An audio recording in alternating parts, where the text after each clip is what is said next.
Priyanka Hajarika, I welcome you to the college and to the program. A book has been given to the guest by my co-worker Ravi Hajarika sir. Thank you.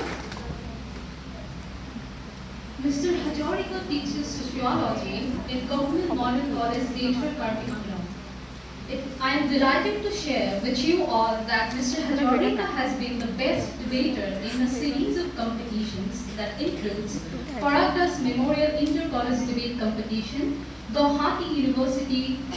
Youth Festival Debate Competition, Bemorua Northeast Debate Competition, and other 50 plus prominent debates of state and national standard. Your accolades and expertise validate the fact that we wouldn't have found a better person for the event. এতিয়া আজি আসলে যেটো বিষয় ৰখা হৈছে যে বিতৰ্ক অৰ্থাৎ ডিবেটিং আৰু অৰেটৰি স্কিলছৰ ওপৰত কৰ্মশালা বা হেণ্ডছন ট্ৰেইনিং যি নকওঁ আমি এই দুইটা বস্তুই আচলতে অলপ বেলেগ বেলেগ বিষয় যে বিতৰ্ক আৰু অৰেটৰি স্কিলছ এই দুটা আচলতে আমি একাকাৰ কৰি দিব নোৱাৰোঁ দুইটা বিষয়ৰ মাজতে পাৰ্থক্য আছে কাৰণ যিখিনি টেকনিকেলিটিজ যিখিনি কাৰিকৰী দিশ বিতৰ্কৰ লগত জড়িত আমি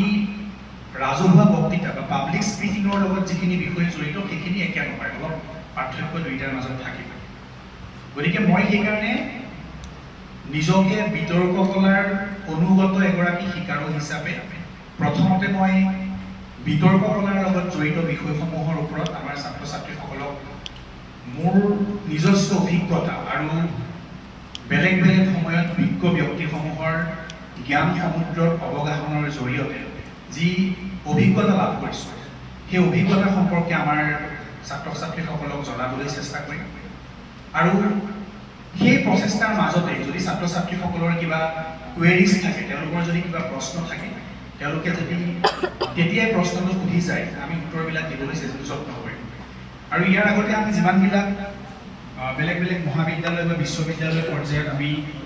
বিতৰ্কৰ কৰ্মশালাত অংশগ্ৰহণ কৰিছোঁ তাতো আমি সেই একে ধৰণৰ পদ্ধতি অৱলম্বন কৰোঁ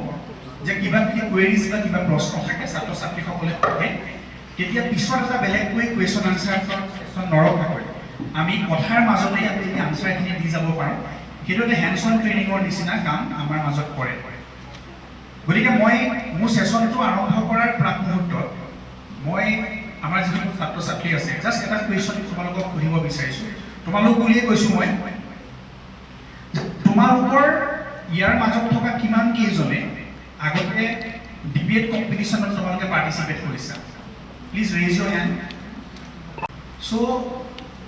বেছি সংখ্যক ছাত্ৰ ছাত্ৰীৰ কাৰণে তেওঁ ডিবেটিং কালচাৰটোৰ প্ৰতি তেওঁলোক ফেমিলিয়াৰ নহয় তেওঁলোকে প্ৰথমবাৰৰ বাবে হয়তো তেওঁলোকে ডিবেটৰ যিবিলাক টেকনিকেলিটিজ আছে যিবিলাক কাৰিকৰী দিশ আছে সেই দিশসমূহৰ কথা তোমালোকে আজি জানিবা গতিকে মই সেইকাৰণে একদম বেচিক্সৰ পৰা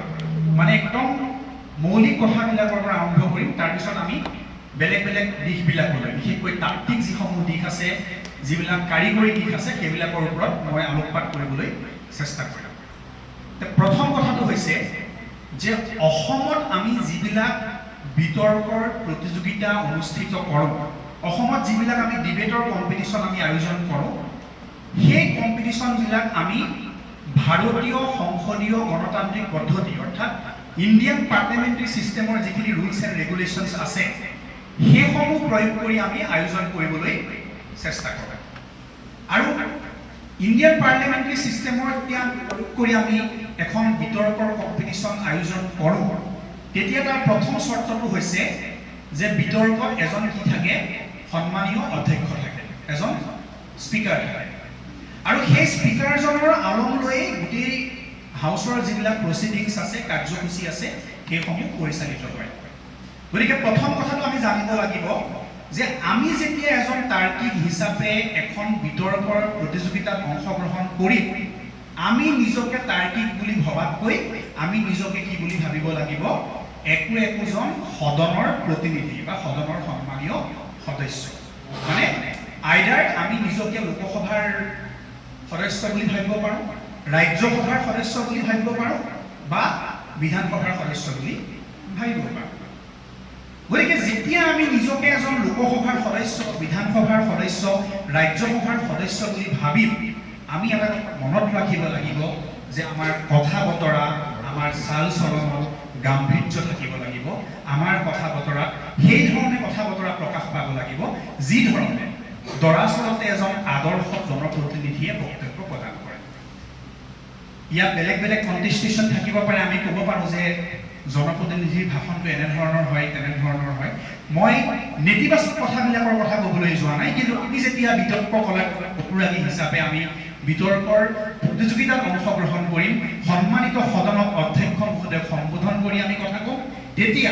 আমি এটা কথা মনত ৰাখিব লাগিব যে আমাৰ কথা বাৰ্তাত চাল চলনত গাম্ভীৰ্যতা থাকিব লাগিব। আমি মনত ৰাখিব লাগিব যে a leader knows the way, goes the way, শ্ব'জ দ্য ৱে। মানে আমাৰ কথাত, আমাৰ বক্তব্যত এজন নেতাৰ যি স্বভাৱসুলভ বৈশিষ্ট্য, সেই বৈশিষ্ট্য প্ৰতিফলিত হ'ব লাগিব। এতিয়া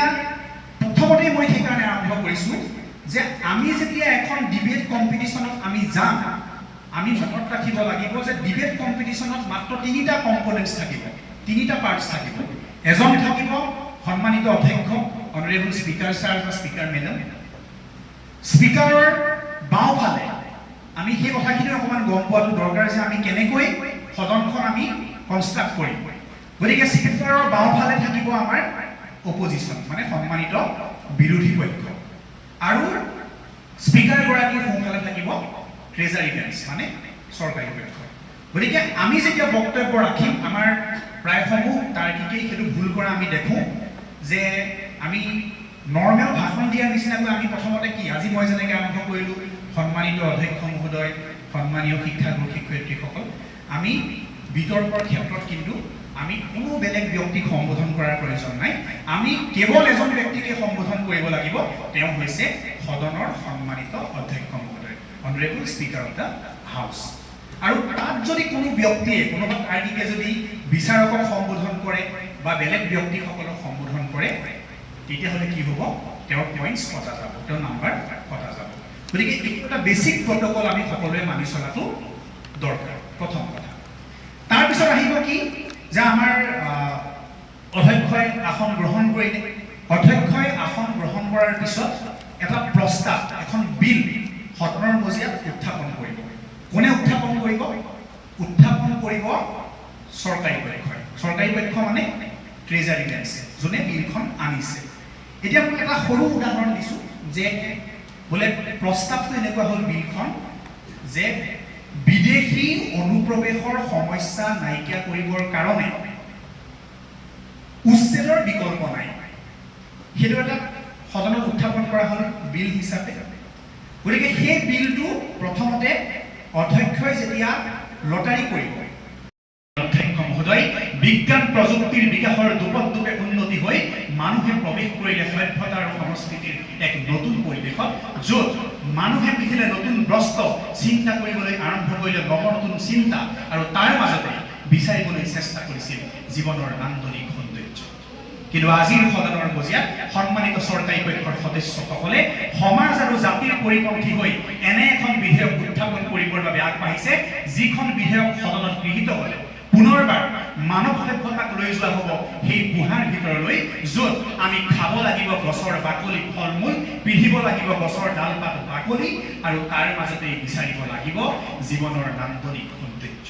মাননীয় অধ্যক্ষ মহোদয়, একবিংশ শতিকাৰ সভ্য সমাজক ভাল পোৱা এজন যুৱক বা যুৱতী হিচাপে আমি এনেধৰণৰ পৰিৱেশ কেতিয়াও সমাজত হোৱাটো নিবিচাৰোঁ, আৰু তাৰ বাবে জাতিৰ প্ৰতি জাতীয় দায়বদ্ধতা স্বীকাৰ কৰি সদনৰ মজিয়াত চৰকাৰী পক্ষৰ আসন ল'বলৈ বাধ্য হৈছোঁ। এটা উদাহৰণ হ'ব পাৰে যে আমি অকণমান কণ্টেক্সুৱেলাইজ কৰিব লাগিব যে কি প্ৰেক্ষাপটত, কোন কণ্টেক্সত আমি বিষয়টো সদনৰ মজিয়াত উত্থাপন কৰিছোঁ, সেই বিষয়টো আমি সেই ধৰণে আমি আনিবলৈ চেষ্টা কৰিব লাগিব। মই এইখিনিতে আৰু এজন মোৰ সতীৰ্থ তাৰ্কিক, বৰ্তমান গুৱাহাটী উচ্চ ন্যায়ালয়ৰ অধিবক্তা মৃদুল বৰ্মন, তেওঁৰ নামটো মই ল'ব বিচাৰিছোঁ যে এবাৰ পৰাগ কুমাৰ দাস মেমৰিয়েল যিখন ডিবেট, গুৱাহাটীত এখন ডিবেট আগতে অনুষ্ঠিত হৈছিলে, মাননীয় পৰাগ দাস দেৱৰ স্মৰণত, অসমৰ one of the most prestigious debate আছিলে। সেই ডিবেটখনত মৃদুল বৰ্মনে কেনেকৈ আৰম্ভ কৰিছিলে, আৰম্ভণিটো কিমান যোগাত্মক হ'ব পাৰে, কিমান অভিনৱ হ'ব পাৰে, তাৰ এটা উদাহৰণ মই দিব বিচাৰিছোঁ। চ' মই আগতেই কৈছোঁ বিতৰ্কৰ বিষয় আছিলে বৃহৎ নদী বান্ধ। গতিকে বিতৰ্কৰ বিষয়টো বৃহৎ নদীমান থাকোঁতে মৃদুল বৰ্মনে কেনেকৈ আৰম্ভ কৰিছিলে আমি যদি চাওঁ তেতিয়া আমি গম পাম অলপ ইউনিক ৱেত আমি কেনেকৈ এটা বিতৰ্কৰ টপিক আমি হাউচত ইন্ট্ৰডিউচ কৰিব পাৰোঁ তেওঁ আৰম্ভ কৰিছে তোমালোকে চাবা আমাৰ ছাত্ৰ ছাত্ৰীসকলক কৈছোঁ নমস্কাৰ মাননীয় অধ্যক্ষ আজিৰ সন্ধিয়াৰ আঞ্চলিক বাতৰি পঢ়িছোঁ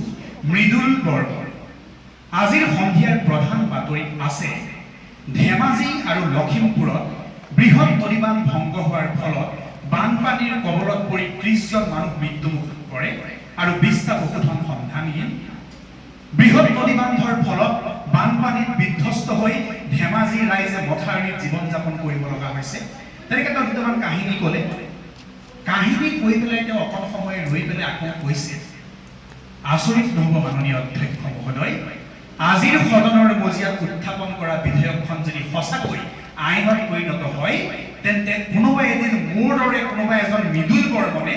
আঞ্চলিক বাতৰি পঢ়িব আৰু সেই আঞ্চলিক বাতৰিৰ প্ৰথমটো বাতৰি হ'ব যে বানপানীত বিধ্বস্ত হৈছে অসম আৰু সেই ধৰণৰ বাতৰি যাতে আমি চাব লগা নহয় তাৰ বাবে আজিৰ সদনত উত্থাপিত বিধেয়কখন বিৰোধিতা কৰিছোঁ আৰু বিৰোধী পক্ষৰ আসন ল'বলৈ বাধ্য হৈছোঁ এটা বেলেগ বেলেগ ধৰণে আমি এটা টপিক ইন্ট্ৰডিউচ আমি কৰিব পাৰোঁ সেইকাৰণে আমি কৈছোঁ আকৌ এটা মই নিজৰ আৰম্ভণি কথা ক'বলৈ গৈছোঁ আমি যেতিয়া আৰম্ভ কৰিছিলোঁ আমিও বেলেগ বেলেগ ধৰণে আৰম্ভ কৰিছিলোঁ আমি কৈছিলোঁ নমস্কাৰ মাননীয় অধ্যক্ষ মহোদয় উইনষ্টন চাৰ্চিলে কৈছিল বিষয়বস্তুৰ সত্যাসত্য উপলব্ধি নকৰাকৈ কেৱল চালে বেলে কোৱা কথা কৈ প্ৰকৃত সত্যক গাত দিবলৈ চেষ্টা কৰা লোকসকল মনৰ জগতত অন্ধ আৰু দূৰদৃষ্টিহীন মাননীয় অধ্যক্ষ মহোদয় সপোন মোৰ বিকশিত অসমৰ সপোন মোৰ প্ৰশান্তিময় নীলা আকাশৰ তলত সমৃদ্ধিশালী অসমৰ আৰু তেনে সমৃদ্ধিশালী অসম বাস্তৱত ৰূপায়িত কৰাৰ স্বাৰ্থত আজিৰ সদনত উত্থাপিত বিধেয়কখন সম্পূৰ্ণৰূপে বিৰোধিতা কৰিছোঁ আৰু বিৰোধী আসন ল'বলৈ বাধ্য হৈছোঁ গতিকে আমি বেলেগ বেলেগ ৱেত আমি ইন্ট্ৰডাকশ্যনটো আমি কৰিব পাৰোঁ গতিকে ইন্ট্ৰডাকশ্যনটো কৰোঁতে মই সেইকাৰণে কেইটামান কথা কওঁ প্ৰথম কথা যে আমি আৰম্ভণিটো কৰোঁতেই এটা ধাৰণা দিবলৈ চেষ্টা কৰিব লাগিব যে আমি যোগাত্মক আৰু ইতিবাচকতাৰে গাম্ভীৰ্যপূৰ্ণ বক্তব্যৰে আমি সদনৰ মজিয়াত কথা ক'বলৈ আহিছোঁ গতিকে আমি আমাৰ যুক্তিৰে আমি সদনৰ মজিয়াত আমাৰ বক্তব্যটো প্ৰতিপন্ন কৰিবলৈ চেষ্টা কৰিম